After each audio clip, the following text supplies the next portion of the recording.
Hello dear, आप सभी का स्वागत है सेल ग्रो में। और आज हम पढ़ेंगे डियर रेप्रोडक्शन इन ऑर्गेनिज्म आने जीवो में जनन। ओके।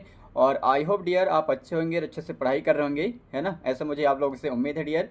और आज हम पढ़ेंगे डियर रेप्रोडक्शन इन ऑर्गेनिज्म जीवो में जनन। और जो बच्चे प्रीवियस लेक्चर नहीं देखे हैं, जो 3 लेक्चर हो चुके हैं, वो जाकर देखें, है ना। क्योंकि आप बेसिक्स देखेंगे डियर तभी आपको एडवांस में पढ़ने में मज़ा आएगा, है ना। और ईमानदारी से पढ़ना है डियर जितना हो सके, और नोट्स बनाना है, क्योंकि काफ़ी बच्चों का रिक्वायरमेंट था हिंदी मीडियम वाले कि कंटेंट सर हमें इंग्लिश में तो मिल रहा है लेकिन हिंदी में नहीं मिल पा रहा है। तो आज से डियर आपको हिंदी इंग्लिश दोनों में मिलेगी। तो आप नोट्स बनाएं, क्योंकि नोट्स आप बनाते हैं खुद से तो रिवीजन करने में आसान होती है, ठीक है। तो इसी के साथ डियर हम टाइम ना वेस्ट करते हुए आज का लेक्चर स्टार्ट करते हैं, जिसमें आज हम पढ़ेंगे डियर रेप्रोडक्शन इन ऑर्गेनिज्म आने जीवों में जनन कैसे होता है, ठीक है। इसमें first of talking about dear हम इस चैप्टर में क्या पढ़ेंगे, फर्स्ट हम उसके बारे में बात करें। तो जैसे इनसाइड द चैप्टर में डियर हम फर्स्ट ऑफ टॉकिंग अबाउट, यदि हम बात करेंगे डियर फर्स्ट 1.1 लैंगिक जनन आने आसेक्सुअल रेप्रोडक्शन क्या होते हैं, इनके बारे में हम जानेंगे। फिर सेकेंड हम किसके बारे में बात करेंगे डियर, आसेक्सुअल रेप्रोडक्शन पढ़ने के बाद हम इस चैप्टर में हम पढ़ेंगे डियर लैंगिक जनन आने सेक्सुअल रेप्रोडक्शन के बारे में पढ़ेंगे। उसके बाद डियर हम शब्दवाली आने कुछ शब्दवाली के जो प्रश्न उत्तर होते हैं जो चैप्टर से रिलेटेड, उसके बारे में हम उसके क्वेश्चन सॉल्व करेंगे। उसके बाद डियर हम पढ़ेंगे 1.5 में एनसीईआरटी पार्ट पुस्तक के प्रश्न उत्तर आने हम एनसीईआरटी के क्वेश्चन आंसर करेंगे डियर। और इसके बाद हम वस्तुनिष्ठ आने ऑब्जेक्टिव क्वेश्चन प्रश्न उत्तर इससे रिलेटेड करेंगे। 1.6 में अन्य प्रश्न उत्तर भी करेंगे, इससे महत्वपूर्ण जो क्वेश्चन होंगे इस चैप्टर से रिलेटेड, जैसे नीट के या आपके बोर्ड एग्जाम के। और उसके बाद हम पढ़ेंगे डियर वास्तुनिक प्रश्न उत्तर आने ऑब्जेक्टिव प्रश्न उत्तर हम करेंगे। क्या करेंगे, ऑब्जेक्टिव टाइप के क्वेश्चन भी हम सॉल्व करेंगे, जो प्रीवियस और आपके बोर्ड एग्जाम में भी कुछ क्वेश्चन आए होंगे डियर, और नीट से रिलेटेड क्वेश्चंस जो होंगे वो हम सॉल्व करेंगे इस चैप्टर के अंतर्गत डियर, ठीक है। फर्स्ट हम किसके बारे में पढ़ेंगे डियर, असेक्सुअल रेप्रोडक्शन आने अलैंगिक जनन। और उसके बाद हम पढ़ेंगे डियर लैंगिक जनन आने सेक्सुअल रेप्रोडक्शन। उसके बाद हम कुछ चैप्टर से रिलेटेड क्वेश्चंस करेंगे। उसके बाद एनसीईआरटी जो एक्सरसाइज के क्वेश्चंस है वो सॉल्व करेंगे ये चैप्टर एंड होने के बाद। और उसके बाद हम डियर अन्य महत्वपूर्ण जो क्वेश्चंस होते हैं उससे रिलेटेड वो करेंगे। उसके बाद हम ऑब्जेक्टिव क्वेश्चन करेंगे जो नीट के हैं, ठीक है। और इसके बाद हम डियर इसी के साथ हम आज के लेक्चर आगे बढ़ते हैं डियर, और इसी के साथ हम स्टार्ट करते हैं आगे, है ना। और हम देखें dear first of talking about reproduction, है ना। रेप्रोडक्शन क्या है आने रेप्रोडक्शन इन ऑर्गेनिज्म आने जीवों में जनन, ऑर्गेनिज्म आने जीव, रेप्रोडक्शन आने बायोलॉजिकल प्रोसेस, ठीक है। तो यहाँ हम बात करें डियर रेप्रोडक्शन क्या है, तो जैसे हम बात करें यदि रेप्रोडक्शन ना हो डियर तो क्या हम आज होते, या जो हमारे पीढ़ी दर पीढ़ी हो आते जा रहे हैं, जैसे मम्मी पापा से उनके बच्चे हुए, हम भी फिर एक समय बच्चे होंगे, टीनेजर, है ना। बच्चे होंगे, बच्चे के बाद हम क्या बढ़ेंगे, टीनेजर से टीनेजर लाइफ आएगी, टीनेजर के बाद हम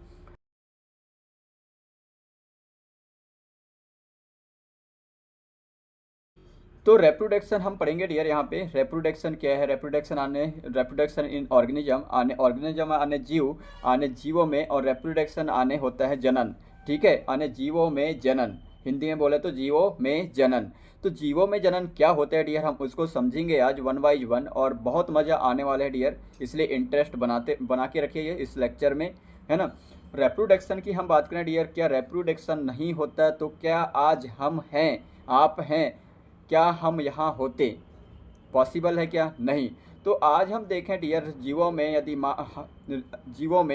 उनके जीवों में आज रेप्रोडक्शन नहीं होता तो शायद आज हम नहीं होते, क्योंकि आज मम्मी या पापा, है ना, मैरिड के बाद आफ्टर देन उनके जो प्लानिंग बनते हैं, फैमिली प्लानिंग, है ना, मम्मी पापा उनके बच्चे हुए, है ना। उसके बाद हम भी एक समय जैसे हम बच्चे हैं, इसके बाद हम क्या होंगे, टीनेजर लाइफ में आएंगे, टीनेजर के बाद हम किस में जाएंगे, टीनेजर के बाद यंगेस्ट होंगे, यंगेस्ट के बाद हमारे भी शादी होगी, है ना, शादी होंगे, शादी होने के बाद दो क्यूट बच्चे होंगे, उसके बाद एडल्ट होंगे, उसके बाद मृत्यु होगी। ऐसा ये प्रोसेस लाइफ चलता रहेगा, ठीक है डियर। आए हैं इस दुनिया में तो एक दिन जाएंगे भी, ऐसा कोई जीव नहीं जो यहाँ परमानेंट रहे, सिर्फ एक जीव है जो हम बाद में ज़रूर बात करेंगे डियर, तब तक वेट करिएगा इस चीज़ की, है ना। तो आज हम पढ़ेंगे डियर, बहुत मज़े आने वाला है, रेप्रोडक्शन इन ऑर्गेनिज्म आने जीवों में जनन क्या होता है, है ना, क्योंकि आज हम हैं तो रेप्रोडक्शन के कारण है डियर। आज हम इस दुनिया में हैं, आज हम बोल पा रहे हैं, बता पा रहे हैं, तो क्यों हैं? क्योंकि आज हम इस दुनिया में हैं तो वो है रेप्रोडक्शन, क्योंकि हमारे मम्मी पापा उन्होंने हमें पैदा किए, है ना। तो एक पीढ़ी से दूसरी पीढ़ी, दूसरी पीढ़ी से एक पीढ़ी से दूसरी पीढ़ी, ये प्रोसेस चलता रहेगा। और क्या होगा, एक टीनेजर लाइफ आएगा, टीनेजर के बाद हमारे यंगेस्ट लाइफ आएगा, यंगेस्ट लाइफ में आपको 25-24 साल बाद शादी हो जाएगी, उसके बाद आपके बच्चे हो जाएंगे, उसके बाद आप एडल्ट हो जाएंगे, एडल्ट के बाद एक समय के साथ आप इस दुनिया से चले जाएंगे भी, है ना। और फिर आपके बच्चे होंगे, वो भी टीनेजर लाइफ में, बच्चे से टीनेजर लाइफ में आएंगे, यंग होंगे, उनके शादी होगा, और शादी के बाद भी फिर उस शादी के बाद क्या होगा, वो भी एक समय के साथ डियर इस दुनिया से चले जाएंगे। ऐसा ये लाइफ का सर्कल जो है चलता रहेगा डियर। इसी का हम आज अध्ययन करने वाले हैं डियर, है ना। आने डिस्कस करने वाले हैं कि क्या है रिप्रोडक्शन इन ऑर्गेनिज्म, आने जीवों में जनन। मुझे तो बहुत इंटरेस्ट है डियर इस टॉपिक पढ़ाने में, आप लोग को है या नहीं मुझे नहीं पता, आई होप आपको भी होगा, क्योंकि मज़ा आ रहा है सुन के भी और पढ़ाने में भी, है ना।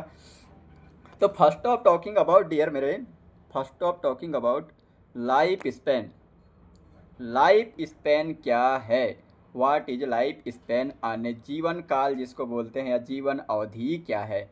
तो आए हम समझते हैं डियर लाइफ स्पैन, जीवन काल या जीवन अवधि क्या है। तो it is the period between the birth to natural death of an organism.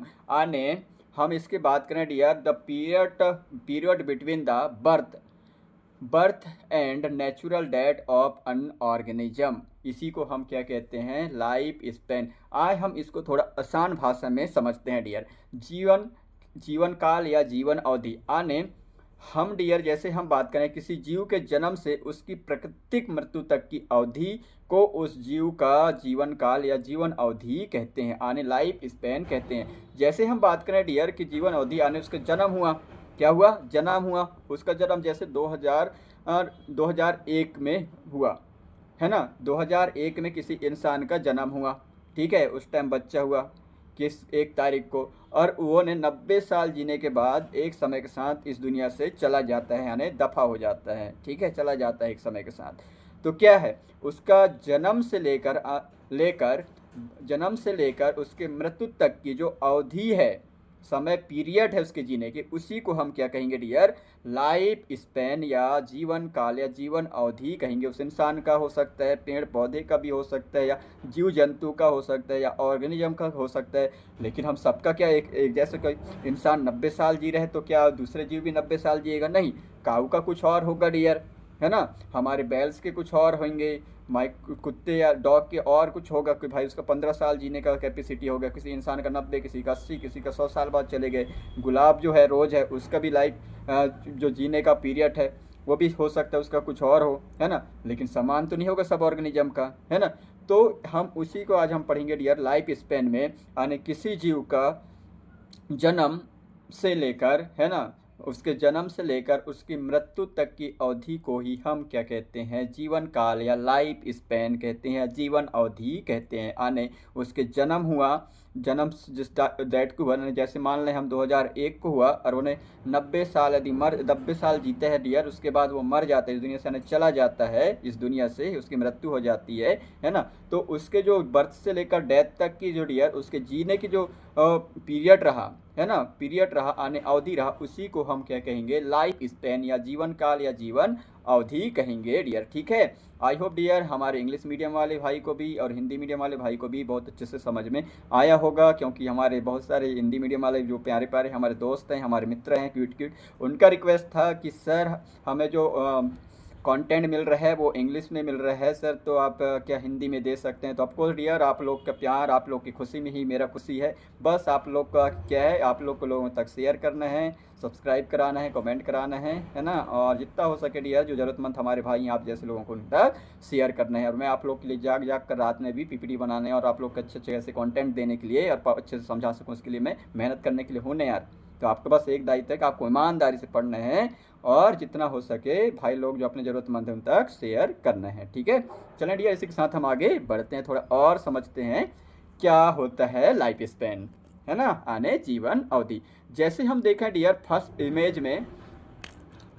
Image में हमें देखने को मिल रहा है डियर, इसमें देखें हम फर्स्ट इमेज से हम समझते हैं डियर, जिसमें मैंने हाथ से बनाया है ना। तो हम समझते हैं डियर, क्योंकि मुझे डायग्राम बनाने भी अच्छा लगता है डियर, है ना। तो हमने जैसे देखें डियर कि फर्स्ट इमेज ये 6 साल का बच्चा है ना। उसके बाद हम देखें 6 साल के बाद ये टीनेजर हुआ, टीनेजर के बाद यंगेस्ट हुआ, यंगेस्ट में इसके लगभग कितना साल हो गया, 25 साल, है ना। 25 साल लगभग इसका शादीशुदा भी हो गया।